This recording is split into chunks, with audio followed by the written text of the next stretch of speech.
እንዴት ናችሁ? ደህና ናችሁ? እንኳን ወደ ቻናል በሰላም መጣችሁ። ስሜ መቤት ይባላል። አዳዲስ ሆናችሁ እንኳን በሰላም መጣችሁ። ሰብስክራይብ አድርጋችሁ የዚህ ቻናል ቤተሰብ መሆን ትችላላችሁ። የነበራችሁ ደግሞ እንኳን ሰላም ቆያችሁኝ።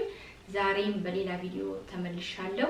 በዛሬ ቪዲዮ ከናንተ ጋር ሼር ማደርገው ይሄንን የጥፍር መስሪያ ሙሉ ኪት ነው። ከአማዞን ላይ የገዛሁትኝ የአማዞን ቤስት ሴለር ኪት ነው ወይም የጥፍር መስሪያ ሙሉ ማለት ነው። ጄሉ የማሽኑ ኤቭሪቲንግ ማለት ነውና ከዚህ በፊት ጥፍሬን ሰርቼ እቤት አላቅም። ለመጀመሪያ ጊዜ ነው ይሄው ከናንተ ጋር አብሬ ነው ምሠራው። እስቲ አይዋንደው ምን እንደሚመስል ብዙ ጊዜ ምሠራው ጸጉር ቤት ወይም ደግሞ የጥፍር ሳሎን ነው ምሠራውና አሁን ግን እስቲ ለምን ቤት አልሞክረው ብዬ ገዝቼዋለሁኝ። መጀመሪያ ማሳያችሁ ምንድነው ይሄን ሙሉን ውስጡ ያለው ንቃ ከዛ በኋላ ጥፍሬን እንግዲህ ሰሰራው አብረን እናያለን ማለት ነው። መግዛት የምትፈልጉ ካላችሁ ከስር ሊንኩን አደርግላችኋለሁኝ። አሁን በቀጥታ እቃውን አብረን እናየዋለን ምን እንደሚመስል ማለት ነውና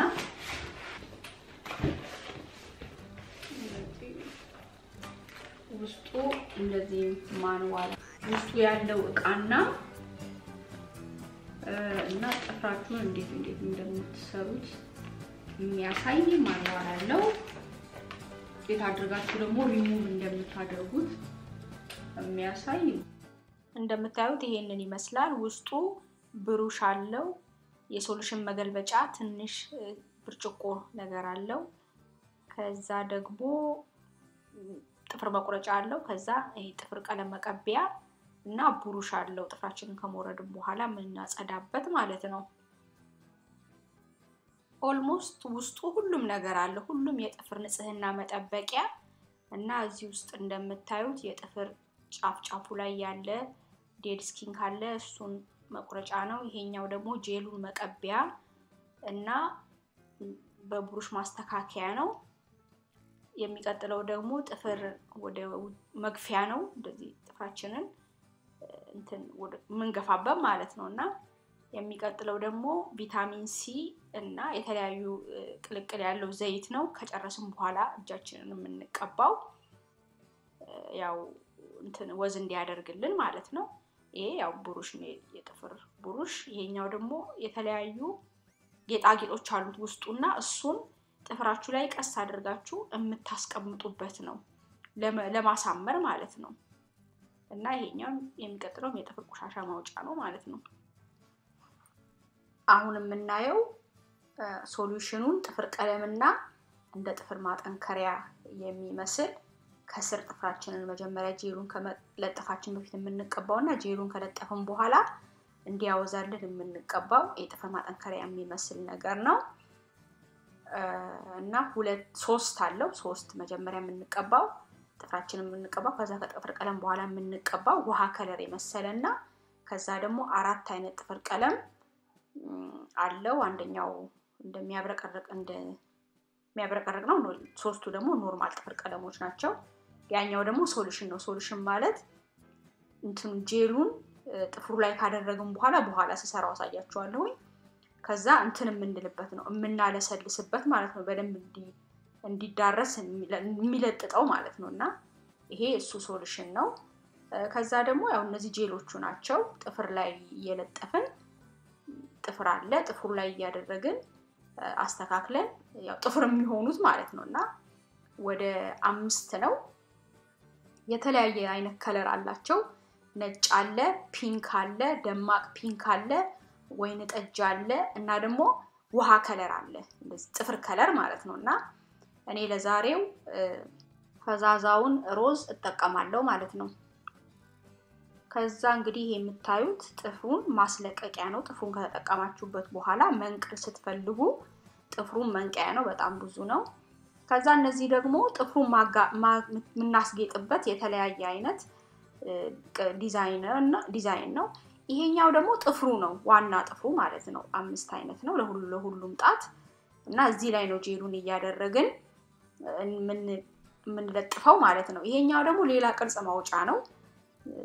ጄሉ ያው አንድ አይነት ቅርጽ ስላለው ይሄን በዚህኛው ግን ስናረግ በፈለግነው አይነት ቀጠን ማድረግ ብንፈልግ ወይም ደግሞ ረጅም ብንፈልግ ከጥፍሩ በላይ የማድረጊያ ነው ይሄኛው ደግሞ ያው የተለያዩ ቅርጻ ቅርጾች ማውጫ ነውና በጣም ብዙ ነው እና እንግዲህ በጊዜ ሂደት ለማመድበታለሁ ይሄኛው ያው ብሩሽ ነው የጥፍር ብሩሽ ለስላሳና ትንሽ እንደ ስፖንጅ የሚመስል ከዛ ይሄኛው ደግሞ ማሽኑ ማድረቂያው ማለት ነው በቻርጅ ነው የሚሰራው በሶኬት ነው የሚሰራው ያው በስልክ ቻርጃችን አድርገን ቻርጅ ያደረግን መስራት እንችላለን 3 አይነት ቁጥር አለው 60 90 እና 120 ሰከንድ ማለት ነው እንግዲህ አሁን ጥፍሩን ወደ መስራት ነው የሚሄደው ጥፍሩን ሲሰራው በማኑዋሉ መሰረት ነው የሚሰራው እና ያው ቻርጅ አድርገዋለሁኝ እንደምታዩት ነው ልክ እጃችሁን ስትከቱ አውቶማቲክ ነው ወዲያውኑ ብሉ ከለር ያመጣል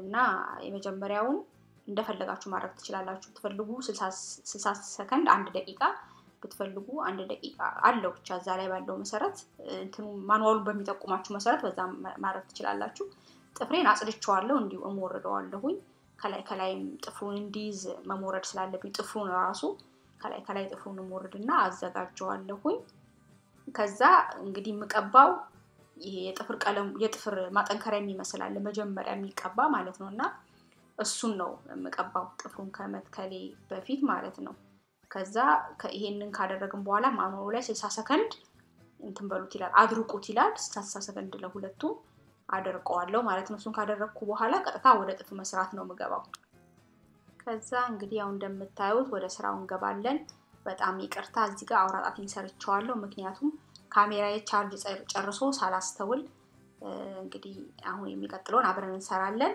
መጀመሪያ ላይ ግን ያደረኩት ምንድነው 10 ጥፍር መርጬ በእጄ ለክቼ ከዛ እነሱን ካስቀመጥኩ በኋላ ነው በዛ መሰረት ጄሉን መለጠፍ የጀመርኩት ማለት ነውና መጀመሪያ ላይ ጥፍር መምረጥ አለብን የትኛው እንደሚበቃን ማለት ነው ከዛ አሁን እንደምታዩት ጄሉን በጥፍሩ ላይ ቀንሼ ከዛ በዚህ በሶሉሽኑ በደንብ አድርጌ ወፈር ስለሚል ጄሉ በደንብ አድርጌ በመፈልገው ሳይዝ እና መጠን አስተካክለዋለሁ ማለት ነው ከዛ እሱን ካስተካከልኩኝ በኋላ ልክ መስተካከሉን ሳይ ገልብጬ እጄ ላይ አደርገዋለሁ ማለት ነው እና እጄ ላይ ሳደርገው ደግሞ እንደዚህ ቁጭ ነገር ነው ማረገው ብዙ ማርጫ ነው ብዙ ከተጫን ነው ምን ይሆናል በጎንና በጎን እንትን ጄሉን እንትን ይለዋል ያበላሸዋል ስለዚህ ወደሞ ይወጣል ስለዚህ ምን ማረገው ቁጭ አድርግና ቀስ ብዬ ከላይ ጫን ነገር ለውና ገልብጬ ጥፍሩን ጫን ስንል ከስር በኩል ወጣ ቢሉ እንትኖች አሉና ጄል አለ እሱን እንደዚህ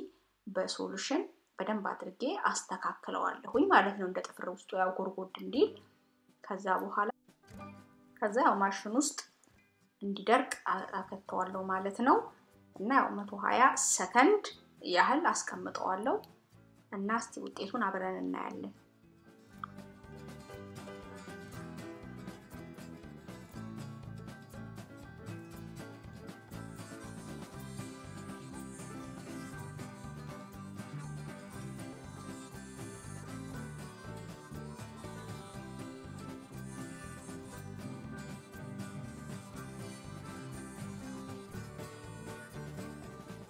እንግዲህ ያው 120 ሰከንድ ሆኖታል እና እንደምታዩት ደርቋል መጀመሪያ ፒንክ ነበር ያው ኦልሞስት አሁን ነጭ ሆኗል አይ ዶንት ኖ እንግዲህ ኤኒዌይ እንደዚህ እንደምታዩት ተነቅለዋለሁ ጥፍሩን ከላይ ማለት ነውና ስነቅለው ቀስ አድርጌ ነው ያወዛወስኩኝ ከዛ በኋላ እንደዚህ ነቅለዋለሁ ስነቅለው ያው እንደዚህ እንደምታዩት አይነት ጥፍር ሆኗል ደስ ይላል ጠንካራ ነገር ነው እና ያው እኔ እንትን ነው የምፈልገው ሳይዝ እንደዚህ ቀጠን ያለ መሄድ ስለምፈልግ በዛ መሰረት በመጀመሪያ በጥፍር መቁረጫ ቆርጥና ከዛ በኋላ በብሩሽ በደንብ አድርጌ በመፈልገው ሳይዝ ሼፕ አድርገዋለሁ ማለት ነውና እንደዚህ ያልኩኝ የቀሩትንም ጥፍሮቼን እቀጥላለሁ ማለት ነው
እንግዲህ እንደምታዩት አምስቱን ጣቴን ሰርቼ ጨርሼዋለሁ እና እንግዲህ ያው የቀረውን አምስቱን ደግሞ ሰርቼው እመለሳለሁ ማለት ነው።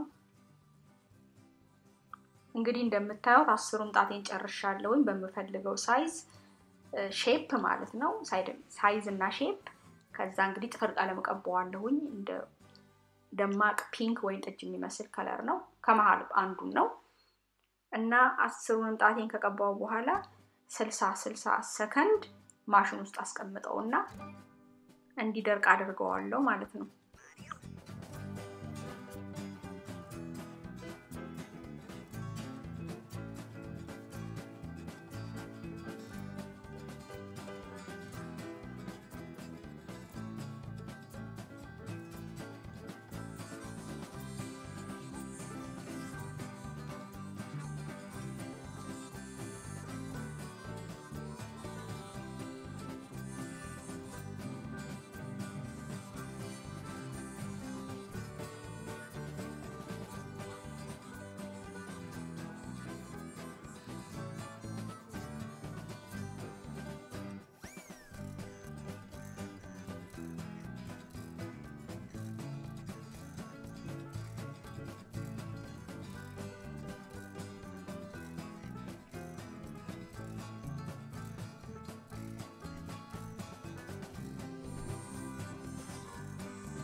እንግዲህ እንደምታዩት አልቋል ደርቋል በጣም ነው የሚያምረው እንደመጀመሪያ እኔ በጣም ደስ ብሎኛል ያው እናንተም እንግዲህ ተመራችሁበታል ብዬ አስባለሁኝ የዛሬው ቪዲዮዬ እንግዲህ እዚህ ላይ ያበቃል ስለተከታተላችሁኝ አመሰግናለሁ በሌላ ቪዲዮ እስከምንገናኝ መልካም ጊዜ ቻው ቻው